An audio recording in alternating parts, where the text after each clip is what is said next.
Sparsh Srivastav 28 August 1999లో Razakar, రాజస్థాన్లో పుట్టారు.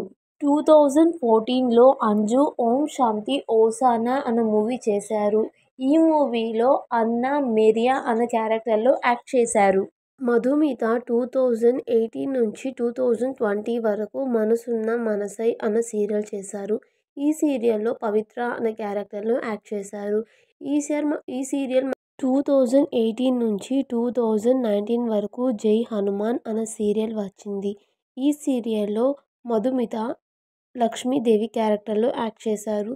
ఇందులో తిను ఉదయ్ 2020లో స్పర్శ్ శ్రీవాస్తవ్ నాటక్ అనే మూవీ చేశారు. ఈ మూవీలో సోనూకి అంకుల్ క్యారెక్టర్లో యాక్ట్ చేశారు. కాకపోతే ఇది షార్ట్ ఫిలిం. 2014లో మసాలా రిపబ్లిక్ అనే మూవీ వచ్చింది. ఈ మూవీలో అంజు అఖిల వర్మ అనే క్యారెక్టర్లో యాక్ట్ చేశారు. ఇది తన మలయాళం ఫిలిం. మధుమిత 2018లో పుత్తిమలి అనే సీరియల్ చేశారు. ఈ సీరియల్లో తను సనిహ అనే క్యారెక్టర్లో యాక్ట్ చేశారు. ఈ సీరియల్ అనేది కన్నడలో టెలికాస్ట్ అయింది. అండ్ స్టార్ సువర్ణ 2024లో స్పర్శ్ శ్రీవాస్తవ్ లాపటా లేడీస్ అనే మూవీ చేశారు. ఈ మూవీలో దీపక్ కుమార్ అనే క్యారెక్టర్లో యాక్ట్ చేశారు.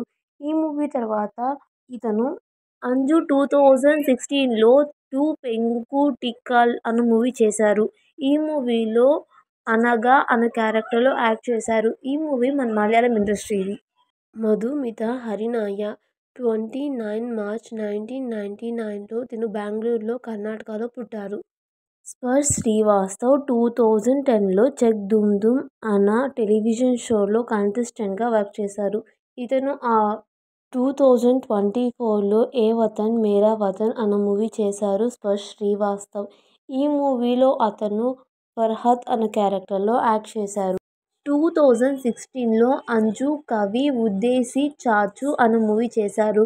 ఈ మూవీలో జాస్మిన్ అనే క్యారెక్టర్లో యాక్ట్ చేశారు. అంజు 2013లో నీరన్ అనే మూవీ వచ్చింది. ఈ మూవీతో అంజు యాక్టర్గా ఇండస్ట్రీకి ఎంట్రీ ఇచ్చారు.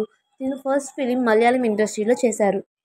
అంజు కురైన్ తిను 9th ఆగస్ట్ 1993లో కోట్టయం, కేరళలో పుట్టారు. అంజు 2015లో ప్రేమమ్ అనే మూవీ చేశారు మలయాళం ఇండస్ట్రీలో.